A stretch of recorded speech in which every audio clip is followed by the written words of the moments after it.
Python में data के साथ काम करने वालों के लिए नमपाई का नाम सुनना आम बात है, पर यह है क्या?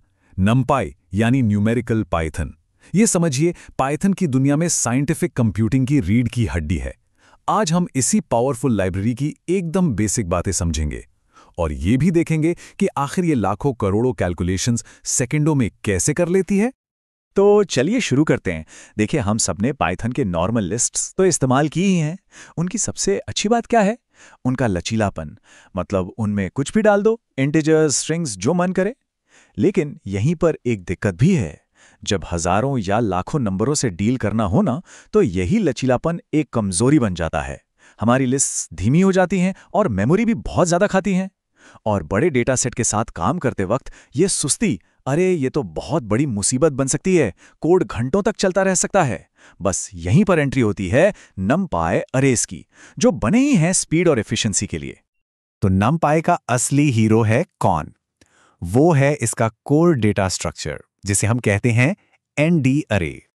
तो ये एन अरे या एन डायमेंशनल अरे है क्या? यूं समझिए कि ये वैल्यूज का एक ग्रिड है। सबसे अच्छा तरीका है इसे एक एक्सेल स्प्रेडशीट की तरह इमेजिन करना। एक 1D अरे मतलब एक सिंगल कॉलम, एक 2D अरे मतलब पूरी की पूरी स्प्रेडशीट, और 3D अरे वो हो गया स्प्रेडशीट्स का एक पूरा बंडल, एक के ऊपर एक। बस यही स्ट्रक्चर है जो नमपाई को इसकी असली ताकत देता है। और यहीं से बात और भी इंटरेस्टिंग हो जाती है। एनडी अरे की ताकत असल में इसके नियमों से आती है। पहला नियम, एरे के अंदर सारे आइटम्स एक ही डेटा टाइप के होने चाहिए। पाइथन लिस्ट की तरह नहीं, जहां एक नंबर, एक स्ट्रिंग और कुछ भी एक साथ रख दो। नमपाई में ऐसा नहीं चलता, और यही पाबंदी इसे तेज बनाती है, क्योंकि कंप्यूटर को बार बार चेक नहीं करना पड़ता कि वो किस तरह के डेटा से डील कर रहा है। दूसरा नियम, एक बार एरे बन गया तो उसका साइज नहीं बदल सकते। और तीसरा, उसका शेप हमेशा रेक्टेंगुलर होगा। ये नियम ही नमपाई को इतना एफिशिएंट बनाते हैं। अच्छा, तो नमपाई इस्तेमाल करने से पहले सबसे पहला काम क्या है? उसे इंपोर्ट करना। और पूरी दुनिया में कोडर्स एक ही स्टैंडर्ड तरीका अपनाते हैं, इंपोर्ट नमपाई एज एनपी। ये जो एनपी है ना, ये एक छोटा नाम है, एक एलियस, ताकि हमें बार बार नमपाई टाइप ना करना पड़े। तो चलिए अब प्रैक्टिकल काम करते हैं और कुछ एरेज बनाते हैं। नमपाई में शुरुआत करने के लिए कई बहुत आसान फंक्शंस दिए गए हैं। सबसे बेसिक तरीका, एक नॉर्मल पाइथन लिस्ट को उठाइए और उसे np.array फंक्शन को दे दीजिए। बस ये तब बहुत काम आता है जब डेटा पहले से ही एक लिस्ट में मौजूद हो और हमें उस पे नमपाई का जादू चलाना हो। कई बार ऐसा होता है कि हमें एक एरे को कुछ प्लेस होल्डर वैल्यू से शुरू करना पड़ता है।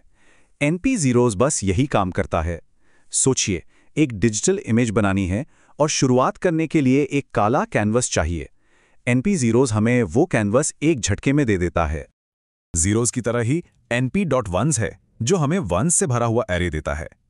और यहां एक और काम की चीज है, हम डेटा टाइप पैरामीटर का इस्तेमाल करके डेटा का टाइप भी बता सकते हैं। डेटा टाइप बताना बहुत जरूरी हो सकता है, क्योंकि इससे मेमोरी यूसेज और एक्यूरेसी पर असर पड़ता है।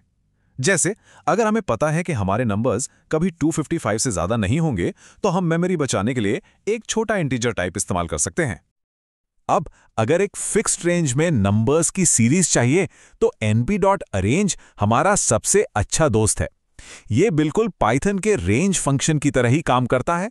बस फर्क ये है कि ये हमें एक सुपर फास्ट नमपाई अरे देता है। जैसे यहां हम 0 से शुरू करके 10 तक जा रहे हैं, 2-2 के गैप पर। np.linspace भी एक बहुत ही काम का फंक्शन है। ये क्या करता है? ये एक स्टार्ट और एंड पॉइंट के बीच में हमें बिल्कुल बराबर दूरी पर फैले हुए नंबर्स देता है। सोचिए, एक ग्राफ बनाना है और 0 से 10 के बीच में 100 एकदम परफेक्टली स्पेस्ड पॉइंट्स चाहिए। लिनस्पेस ये काम बस एक लाइन के कोड में कर देता है। और हाँ, रैंडम नंबर्स को कैसे भूल सकते हैं? नमपाई ये भी बना सकता है। मशीन लर्निंग मॉडल्स को टेस्ट करने के लिए, कॉम्प्लेक्स सिस्टम्स को सिम्युलेट करने के लिए या फिर गेम्स बनाने के लिए ये बहुत ज़रूरी है। ये कमांड हमें 0 और 1 के बीच रैंडम वैल्यूज़ का एक 2x3 एरे बनाकर दे रहा है। ठीक है, तो एरे बनाना तो हमने देख लिया, पर अब असली सवाल पर आते हैं। आखिर ये इतना तेज है क्यों? चलिए इसके पीछे का राज जानते हैं। ये सवाल तो मन में आता ही है ना। पाइथन अपनी सिंप्लिसिटी के लिए फेमस है, स्पीड के लिए नहीं। तो फिर नमपाई, जो है तो पाइथन की ही लाइब्रेरी, वो हैवी न्यूमेरिकल कैलकुलेशंस में नॉर्मल पाइथन को इतनी बुरी तरह कैसे हरा देता है? तो देखिए, इसकी स्पीड के पीछे 3 बड़े कारण हैं। पहला, होमोजीनियस डेटा, यानी एक जैसा डेटा जैसा हमने पहले बात की। दूसरा, सी बैकएंड, मतलब नमपाई का जो असल मेहनत वाला काम है वो पाइथन में होता ही नहीं है, वो पर्दे के पीछे हाईली ऑप्टिमाइज्ड सी कोड में होता है। और तीसरा, और शायद सबसे ज़रूरी, वेक्टराइज्ड ऑपरेशंस। इसे ऐसे समझिए, मान लीजिए 1000 लोगों को एक चिट्ठी भेजनी है। पाइथन लूप क्या करेगा? वो एक एक करके 1000 चिट्ठियां लिखेगा।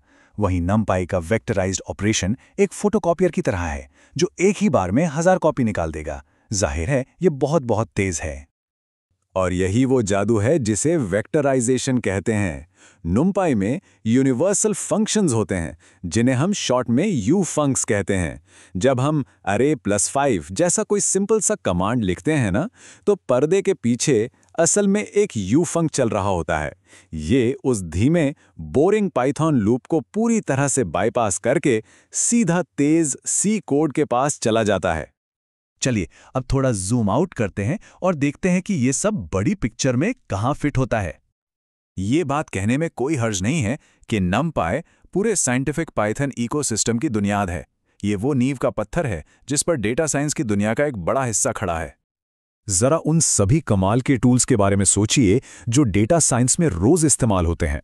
पैंडास, मैटप्लॉटलिब, स्काईकिटलर्न, ये सभी पावरफुल लाइब्रेरीज पर्दे के पीछे नमपाई का ही इस्तेमाल करती हैं। ये सब अपने हैवी न्यूमेरिकल लिफ्टिंग के लिए नमपाई की स्पीड और ताकत पर ही निर्भर हैं। सच तो ये है कि नमपाई के बिना ये टूल्स आज जैसे हैं वैसे होते ही नहीं। और आखिर में ये कोट पूरी कहानी बयां कर देता है।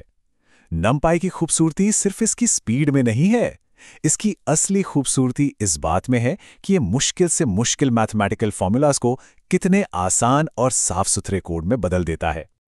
तो नमपाई सिर्फ एक लाइब्रेरी नहीं है, ये संभावनाओं का एक नया दरवाजा खोलता है। अब जब ये बुनियाद समझ में आ गई है, तो असली सवाल ये है कि इस मजबूत नींव पर आगे क्या बनाया जाएगा।